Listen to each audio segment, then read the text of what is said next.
ebe bibe kenekwa mụnụ kenekwasị ụnụ ọzọ. Ịma na asị na bakana ya ma ụzọ mana ụzọ ya na. Ịma na achọ ha na ka alata ndị Igbo, achọ ha na ịlapụta anyị, achọ ofu ihe sị na Mazi Nnamdi Kanu mere nke anọ na-apụta na they are working towards it. They are doing this. Yes, we name towards it. We celebrate you all for working towards it. But we will not forgive Ihunuji City Boy movement. We will not forget Ihunuji City Boy movement. I am not against Cubana. I am also campaigning for Cubana Ichi Anambra State. But I am not in support of Ihaji City Boy movement. And I am not in support of IHCBK. Mazi Nnamdi Kanu keme propaganda. Biko Mazi Nnamdi Kanu, keep it to yourself. Oputa unu ne akwolo se photo. Kwe ihunu niheje. And we will always celebrate you. So nene no Obi Cubana. Kwe ihe ane me case ane me Mazi Nnamdi Kanu freedom. And end this video. Makia basalum Mazi Nnamdi Kanu. Ekwu na makia. Sina. Oga amasi o maka odimma Nigeria, ọdịmma ana Igbo na-akpala aka ka ịzụkpa nke ndị ọzọ aka na nke ya ma dị iche, mana ọ bụrụ ife na-eme tigbuo zọgbuo ọ ife ya bụ eji onwe ya na-akpa nkata atụgide alọ ofu mbọsị ọ ya enwe isi. Ana ama na nke a n'oge adịghị anya na ọ ya enwe isi. Abụ m onye ọba Nidemili South Local Government Area na Anambra State, obodo ya bụ Nigeria. Agụrụ m primary n'Ọba, gụọ secondary m n'Ọnịcha PMGS, gụọ mahadum m na Nsụka University of Nigeria. Fee na nna m na National Assembly. Anwa bụ ndị izizi ka ọchịchị batara n'aka ndị civilians 1999. Obi Cubana bụ afa ụlọ ọrụ m, ihe ji mara m n'ebe m si achụ ife akụ aka ife nwenwe eji mara m. Cubana bụ ndị na-eneta ndị mmadụ anya na ihe erimeri, ife aṅụmaṅụ, ihe gbasalụ ime ebe a na-aralụ ụlọ ya na-akpọ hospitality and entertainment before COVID ebido. Eweta baka n'ihe dị anya ife dịka ụlọ a na-alụ a na-akpọ real estate, ife dịka production, alụmalụ ife na-eri ife dịka beverages, nwere ife anyị nara eme. Ọ ka eji were wazie from Obinna kwa afa m ya eweta afa ụlọ ọrụ m, ewere afa agụrụ m pekọzie ya ọnụ ọ bụrụ Obi Cubana. Onye hepụtara afa nwa Cubana chief priest bụ nwa m nwoke, bụrụ nwanne m nwoke, bụrụ onye mụ na-emekọrọ biznes, ezigbote nwa afọ Igbo, onye Imo steeti. Mụ na ya alụkọrọ ya bụ ejigidere ụlọ ebe anyị na-akụ ife akụ ife nwe nke a na-akpọ opium, Cubana opium nke dị n'Owerri for more than arọ 6. Maka ndị be anyị si eme nke a na-akpọ Igbo apprentice. Ọ bụrụ ịgbalụ bọyị ka ọ bụ n'onwe mgbe abụọ luo emegha aka pịa aka n'azụ sị nwa m ime na ọfụma nwa gaba, maka na ọ mụtara ihe niile anyị na-eme ya mma. So ya nwa bụ Cubana chief priest, ma bụ Obi Cubana. Ịgba bọyị a bụ ife Igbo ji kachasị ụwa niile. Ọ ya mere na ịbịa n'ala Igbo ị ga-afụ mmepe ka na-akpọ even distribution of development. Kedu ihe ọ bụ? Onye ya na nwanne ya. Kedu ihe ọ bụ? Onye fụ ya kọrọ ibi ya. Ihe ọ bụ kịta na etu a anyị na-eme ka ịkpọrọ onye a gụrụ ya bebe olu mgbe ọ ya eme ọ bụla arị 6 unu kwubụla arị 5 bụla arị 7 bụla arị 10, depending na nkwekọta unu nwere, ibie ya aka n'isi ikpere ekpere sị na ọ ga-adịrị ya mma. Ọpụkwa ọkpọrọkwa ndị ọzọ n'ala Igbo kwa o mepekwa nke ya. Ọ ga-agbakwa bifere ịmalị ya akpasa akụrụ ụlọ amara ya kpara ya.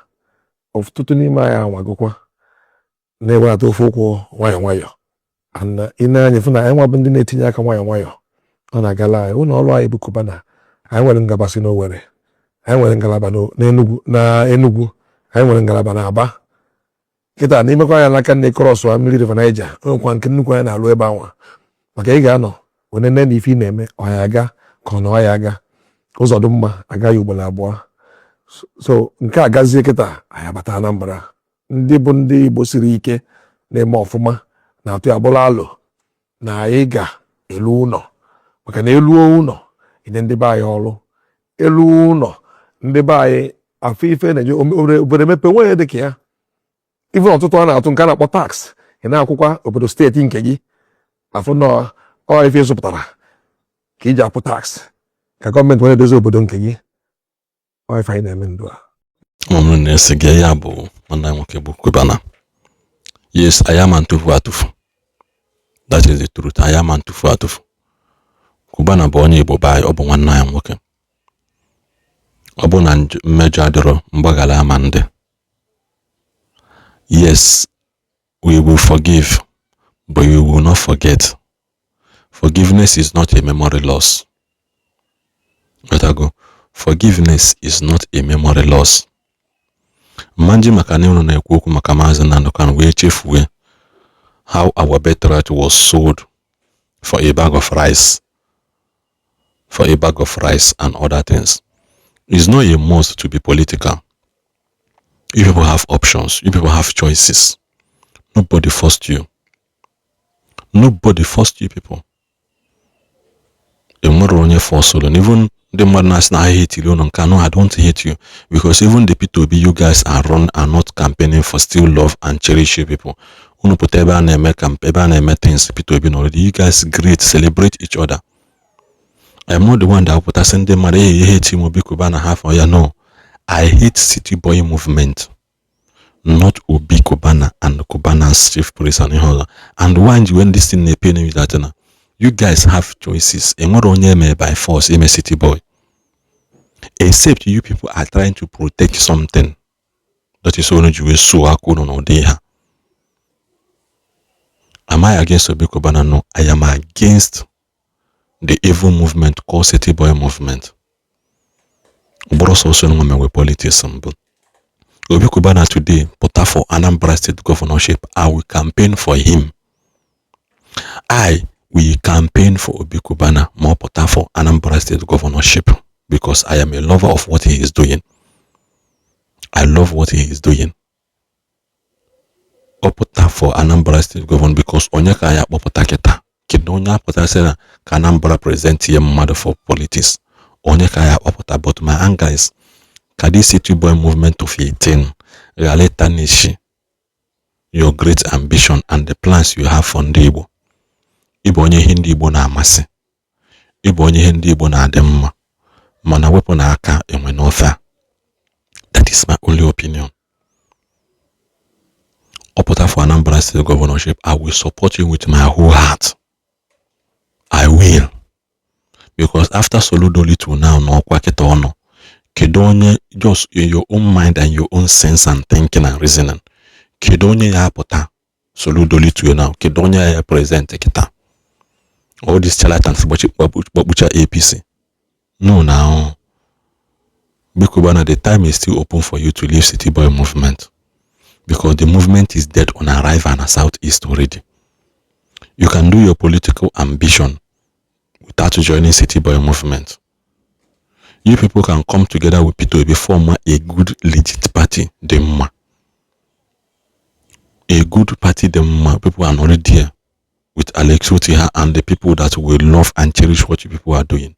Ban a good party. Or only create a party in Kun because I'm also in support of P2B with his own party. Ihoneja ala chanda usike, ola chande Yorobike na Labour Party ndi Yoruba stroke ndemba mmele. La chanda usike na Kanu. It is enough for you to go and find your own political party by mepe. Action Youth Movement is better. Use one of that name or the ma. Or Movement for the Youth for a Great Future. Or the ma. Join a party that will carry the youth along, that will make sure that their future is then you are talking for their future. Because an average youth today does no longer believe in leaders of tomorrow. No. Things meaning water has gone under the bridge. But there is a place for reassurance. Because we can still reassure people. We can still, you can still follow them up. You can still do things. Ndibo, I love you. Ndibo, especially me, I still love and cherish the Cubanas. Yotago. Man, they end against the city boy movement.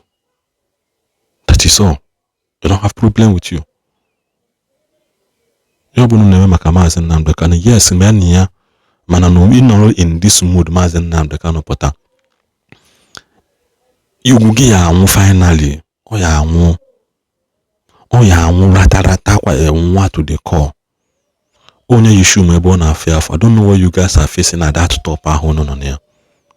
And one thing is for sure, but if you head legit, God will say you through, but to leave City Boy movement. So that even when you did effort, Kamazi, people would do effort, Mazi Nnamdi Kanu, but City Boy movement, Nnamdi Kanu, but a City Boy movement of 18 will tarnish your career. Asoro mgunu kuna mgbe nsele asoro mu na emena politics kunu we nwete hu na chokunu dey advance in something. No, people should do your politics, to take what is in a strong man's hands. You have to first of all bind that strong man. You can't say that in natural politics without doing mala hofama. Buy him a matter of man are not in the detriment of what you believe for your people, because City Boy movement is dead on arrival and nearby. That is just it. Ekuchakwan. God then.